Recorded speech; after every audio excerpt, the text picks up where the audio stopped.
Hello everyone, hello friend, আবারও হাজির হলাম মুনমুন কিচেন ব্লকে একটি সহজ ও সাধারণ রেসিপি নিয়ে। বহু পুরনো দিনের এই রেসিপিটি আজকে করব লাউ শুক্তো। তো গুড আফটারনুন, প্রত্যেককে স্বাগত জানাই। অনেকটাই বেলা হয়ে গেছে, চলুন তাহলে দেখে নেওয়া যাক কিভাবে কি করছি। আজকে লাউ শুক্তোর জন্যে আমি লাউগুলোকে কেটে ধুয়ে ফ্রেশ করে এভাবে ফুলের মতন ঝিরিঝিরি করে রেখেছি। এখানে বড় বড় টুকরো কিন্তু করা যাবে না, তো এভাবে ঝিরিঝিরি করে কেটে রাখতে হবে। আর বিশেষ কিছু উপকরণ লাগে না তেমন একটা। চলুন গল্প করতে করতে রান্নাটা সেরে ফেলি। এখানে আমি একটি কড়াই রেখে দিয়েছি ওভেনে। এখন একটু রিফাইন অয়েল, ওই আর কি রাইস অয়েল দিয়ে দেবো খুব সামান্য মাত্রায়। এই রেসিপিটির জন্যে খুব বিশেষ কিন্তু মশলা ব্যবহার করার দরকার হয় না।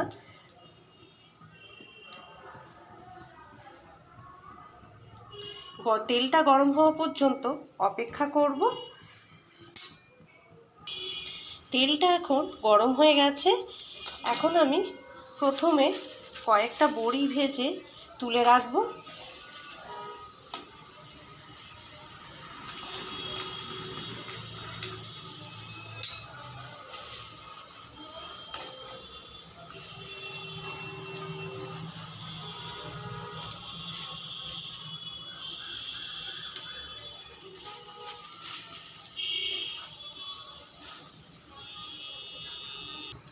বড়িগুলো কিন্তু লালচে করে ভাজা হয়ে গেছে, এখন আমি তুলে নেব।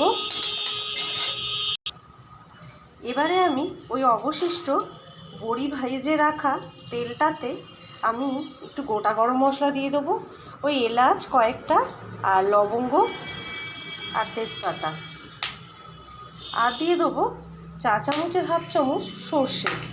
এই রেসিপিটির জন্যে সর্ষেটা অতি অবশ্যই দিতে হবে। ফোড়নটা ভাজা ভাজা হয়ে গেছে, এখন আমি দিয়ে দেবো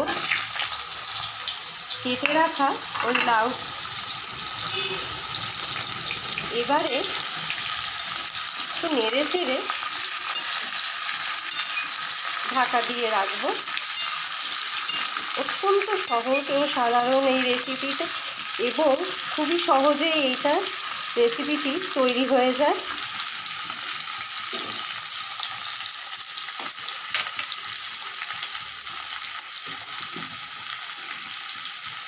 এবারে দিয়ে দেবো 1 চামচ পরিমাণ মতো নুন।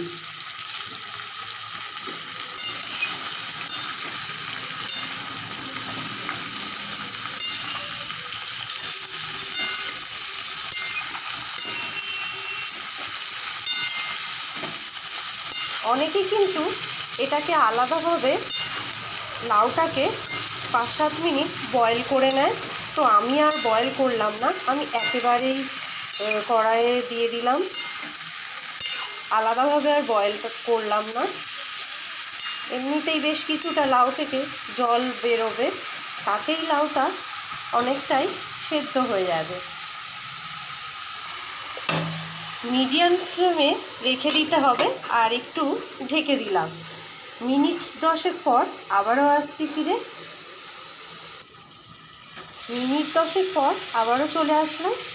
ঢাকনাটা খুলে এবারে দেখে নিই।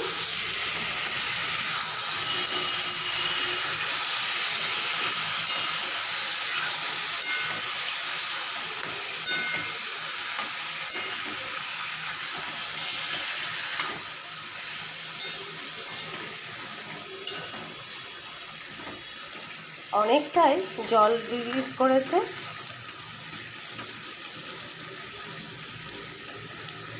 এতে লাউটা আরেকটু কিন্তু বয়েলও হয়ে যাবে। আরেকটু আমি 5 মিনিট মতো ঢেকে দিলাম। আবারও আমি 5 মিনিট পর চলে আসলাম। ঢাকনাটা খুলে এবারে আবারও দেখে নিই একটু। বেশ কিন্তু লাউটা মজে গেছে।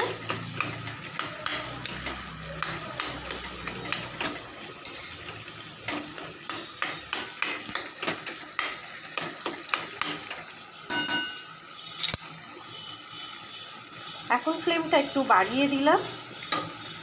আর এবারে দিয়ে দেবো দুধ। লিকুইড দুধ যদি না থাকে আমুল দুধ ভালো করে মিশিয়ে দিয়ে দিলে কিন্তু হয়ে যাবে।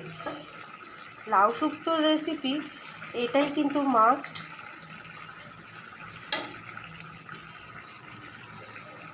অতি অবশ্যই দিতে হবে।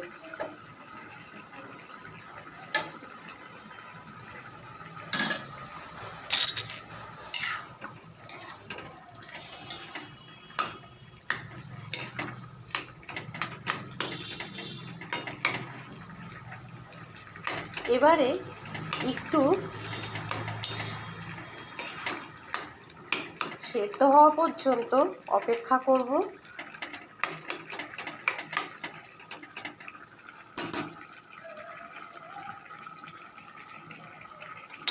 আর খুব বেশিক্ষণ রাখতে লাগবে না। এখন আমি ফ্লেমটাকে একটু লোতে করে দিলাম।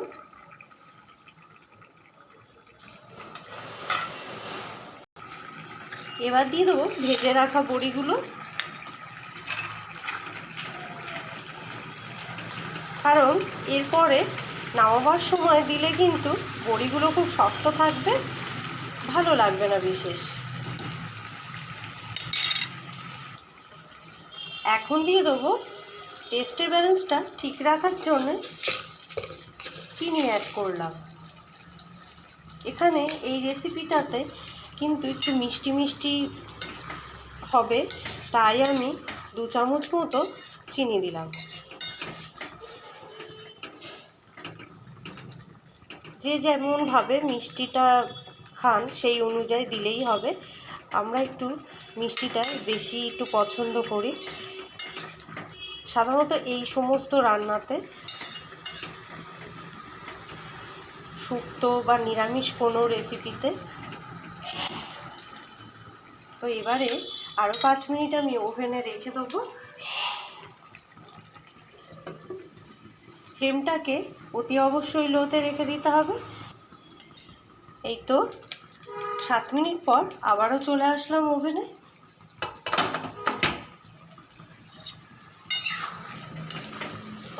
আজকের রেসিপি লাউ শুক্তো রেডি হয়ে গেছে। টেক্সচারটা সুন্দর হওয়ার জন্যে কিন্তু 2 চামচ কর্নফ্লাওয়ার বা চালের গুঁড়ো কিন্তু দুধের সাথে মিশিয়ে দিয়ে দিলে খুব ভালো হয়, সুন্দর টেক্সচারটা হয়। গ্রেভিটা কিন্তু ভীষণই ভালো থাকে, দুধটা কেটে যাওয়ার সম্ভাবনাটা কম থাকে। তো হয়ে গেল আজকে সহজ রেসিপি, নামিয়ে ফেলি। এই তো সার্ভ করা হয়ে গেছে। অত্যন্ত সহজ ও সাধারণ পুরনো দিনে দিদা ঠাম্মাদের এই রেসিপিটি লাউ শুক্তো। এবারে আমি ফিনিশিং মুহূর্তে দিয়ে দেবো 1 চামচ ঘি। যে কোনো নিরামিষ রান্নায় ঘিটা দিলে কিন্তু অসম্পূর্ণ থেকে যায় রান্নাটা। তো রেসিপি কেমন লাগছে বলবেন কিন্তু। এতক্ষণ ধরে ভিডিওটা দেখার জন্যে অসংখ্য ধন্যবাদ প্রত্যেককে। ভালো থাকুন, সুস্থ থাকুন। আর এভাবে গরমে আরামদায়ক সুস্বাদু রেসিপি তৈরি করতে হলে এভাবে করে দেখবেন, কেমন লাগবে, কেমন লাগে বলবেন অতি অবশ্যই। চলুন তাহলে এখানে ব্লগ ভিডিওটি শেষ করছি। আগামী আরেকটি নতুন ব্লগের সঙ্গে খুব শিগগিরই দেখা হচ্ছে।